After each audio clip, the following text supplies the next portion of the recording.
రాష్ట్ర వ్యాప్తంగా ఉన్న 10th క్లాస్ విద్యార్థులకి పబ్లిక్ పరీక్షలు దగ్గర పడుతున్నాయి. ఆల్రెడీ ఫైనల్ ఎగ్జామ్స్ కూడా కంప్లీట్ అయినాయి.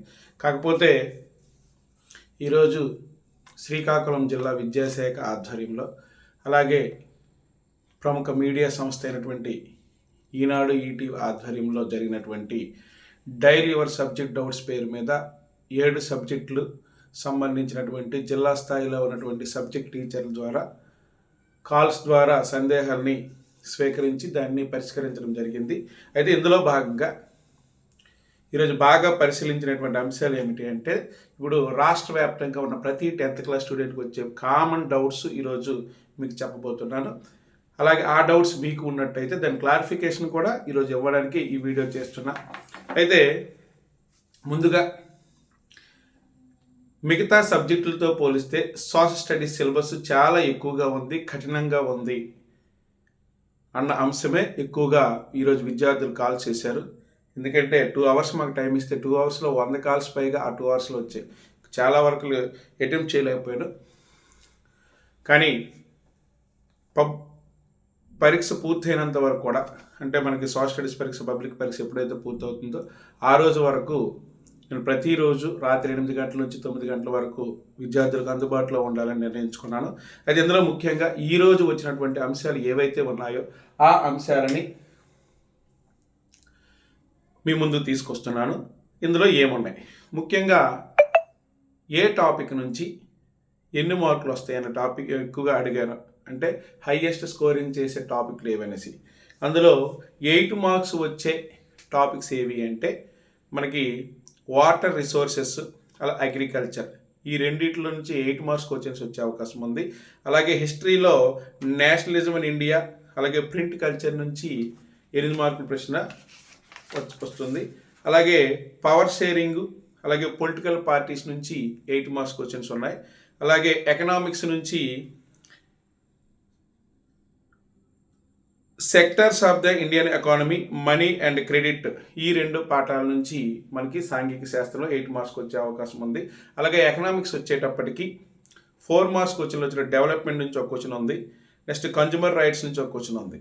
అలాగే పాలిటిక్స్ నుంచి జెండర్, రిలీజియన్ అండ్ క్యాస్ట్ నుంచి ఒక క్వశ్చన్. అలాగే అవుట్కమ్స్ ఆఫ్ డెమోక్రసీ నుంచి ఒక క్వశ్చన్ వచ్చే అవకాశం బ్లూ ప్రింట్ ప్రకారం ఉంది. అలాగే హిస్టరీ నుంచి వచ్చేటప్పటికి rise of nationalism in Europe, అలాగే ద ఏజ్ ఆఫ్ ఇండస్ట్రియలైజేషన్, ఈ 2 పాఠాల నుంచి 4 మార్కుల ప్రశ్నలు రాబోతున్నాయి. అలాగే జాగ్రఫీ నుంచి వచ్చేటప్పటికి forest and wild life resource నుంచి ఒక ప్రశ్న, అలాగే మినరల్స్ అండ్ ఎనర్జీ రిసోర్స్ నుంచి ఒక ప్రశ్న రాబోతుంది. ఇక్కడ 2 మార్కుల క్వశ్చన్ వచ్చేటప్పటికి జాగ్రఫీ నుంచి మ్యానుఫ్యాక్చరింగ్ ఇండస్ట్రీస్ నుంచి ఒక ప్రశ్న, అలాగే life lines of national economy నుంచి ఒక ప్రశ్న రాబోతుంది, 2 మార్కుల ప్రశ్నలు. అలాగే హిస్టరీ నుంచి వచ్చేటప్పటికి the making of global world, అలాగే print culture and the modern world నుంచి 2 మార్కుల ప్రశ్న రాబోతుంది. అలాగే పవర్ షేరింగ్, పాలిటిక్స్ నుంచి 2 మార్కుల ప్రశ్నలో ఏమొస్తుందంటే పవర్ షేరింగ్ రావట్లేదు, ఫెడరలిజం నుంచి ఒక ప్రశ్న. అలాగే జెండర్, రిలీజియన్ అండ్ క్యాస్ట్ నుంచి ఒక ప్రశ్న రాబోతుంది. ఎకనామిక్స్ నుంచి చూసినట్టయితే 2 మార్కుల ప్రశ్నలు globalisation and the Indian economy, consumer rights నుంచి 2 మార్కుల ప్రశ్నలు రాబోతున్నాయి. ఇలా 1 mark క్వశ్చన్ వచ్చేటప్పటికి globalisation and the Indian economy నుంచి 2 ప్రశ్నలు, డెవలప్మెంట్ నుంచి ఒక ప్రశ్న, అలాగే పొలిటికల్ పార్టీస్ నుంచి ఒక ప్రశ్న, అలాగే ఫెడరలిజం నుంచి 2 ప్రశ్నలు రాబోతున్నాయి. అలాగే హిస్టరీ నుంచి వచ్చేటప్పటికి the making of global world 2 ప్రశ్నలు రాబోతున్నాయి. Rise of nationalism in Europe అనేది 1 mark రాబోతుంది. నెక్స్ట్ జాగ్రఫీకి వచ్చేటప్పటికి మ్యానుఫ్యాక్చరింగ్ ఇండస్ట్రీస్ ఒక క్వశ్చన్ రాబోతుంది. అలాగే రిసోర్స్ అండ్ డెవలప్మెంట్ నుంచి 2 ప్రశ్నలు రాబోతున్నాయి. అలాగే మ్యాప్ వచ్చేటప్పటికి రిసోర్స్ అండ్ డెవలప్మెంట్ నుంచి 1, నెక్స్ట్ మ్యానుఫ్యాక్చరింగ్ ఇండస్ట్రీ నుంచి 1, అలాగే the making of global world అంటే ఇంటర్నల్ చాయిస్ కింద 2, నెక్స్ట్ ప్రింట్ కల్చర్ నుంచి 1, ఇది కూడా ఇంటర్నల్ చాయిస్ కిందే. నెక్స్ట్ పొలిటికల్ పార్టీస్ నుంచి 2+1 ఇంటర్నల్ చాయిస్, అలాగే అవుట్కమ్స్ ఆఫ్ డెమోక్రసీ నుంచి 1 ఇంటర్నల్ చాయిస్ కింద రాబోతుంది. అలాగే ఎకనామిక్స్ వచ్చేటప్పటికి మనీ అండ్ క్రెడిట్ నుంచి ఒక ఇంటర్నల్ చాయిస్ కింద ఒక క్వశ్చన్ రాబోతుంది. ఇవి 8 పాయింట్స్ జాగ్రత్తగా మనం చదువుకోవాలి. అంటే ఇది కేవలము మనకి ఎస్సీఆర్టీ వారు ఇచ్చినటువంటి బ్లూ ప్రింట్ ప్రకారము ఏ లెసన్ నుంచి ఎన్ని మార్కులు వస్తాయని మీకు చెప్పడం జరిగింది. ఇంక ఇవన్నిటికంటే ఎక్కువ కామన్గా అడిగిన డౌట్లు ఏమిటంటే, ఒకటి ఇన్ఫర్మేషన్ స్కిల్స్లో ఒకటి అందులోనిదే ఒక బిట్ క్వశ్చన్ అడుగుతున్నాడు, ఒకటి అవుట్ ఆఫ్ ఇస్తున్నాడు అని అడుగుతున్నాడు. అది అవుట్ ఆఫ్ కాదమ్మా, ఆ లెసన్ మొత్తము చదవాల్సిందే, టీచర్ చెప్పాల్సిందే. ఖచ్చితంగా ఒక ప్రశ్న అందులో వస్తే ఒక ప్రశ్న అవుట్ ఆఫ్ వస్తుంది. ఫర్ ఎగ్జాంపుల్ మనను ద్రవ్య పరపతి నిర్ణయించేది ఏది అని చెప్పేసి ప్రీ ఫైనల్లో వచ్చింది, అది రిజర్వ్ బ్యాంక్ ఆఫ్ ఇండియా, అది అందులో ఉండదు.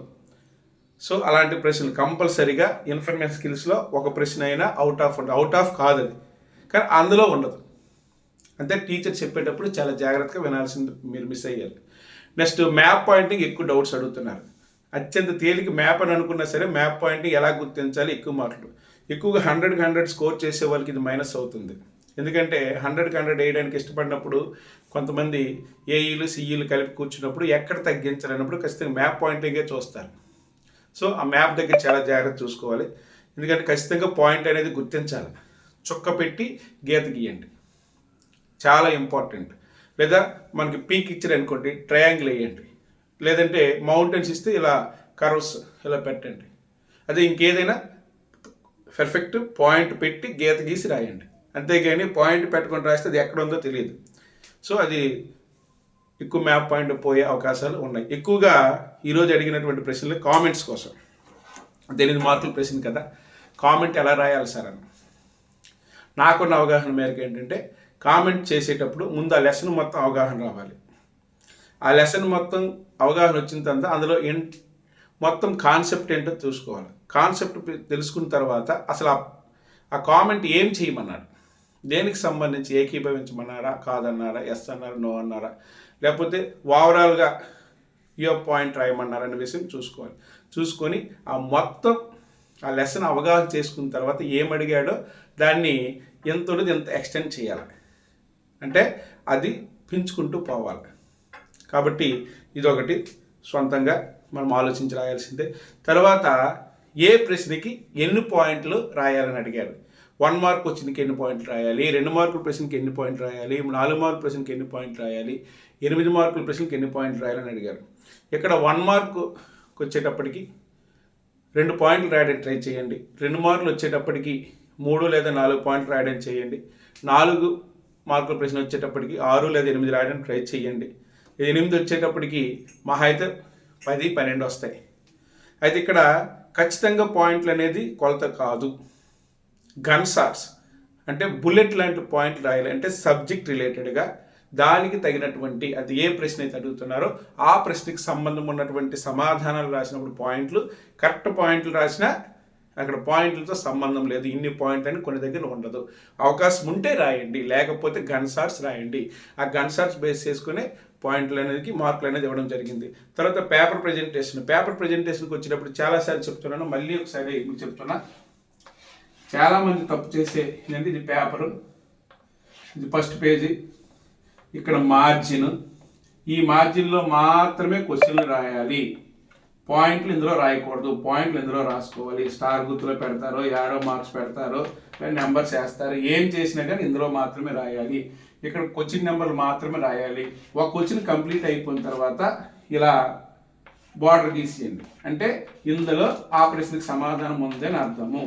అప్పుడు నీట్గా క్లారిటీగా ఉంటుంది. దిద్దేటప్పుడు మార్కులు వేయడానికి ఎక్కువ ఇంట్రెస్ట్ పెడతారు. ఇది పేపర్ ప్రజెంట్ చాలా important. Spellings point to point, పదానికి పదం దూరం రాయండి. ఇవి ఎక్కువగా మీరు ఫాలో అవ్వాల్సినటువంటి అంశాలు. ఇంకా ఏ అంశమైనా సరే, మీకు సబ్జెక్ట్కి సంబంధించి ఏ డౌట్ అయినా సరే, మీకు ప్రతిరోజు రాత్రి 8 నుంచి 9 గంటల వరకు మీకు అందుబాటులో ఉంటాను నేను.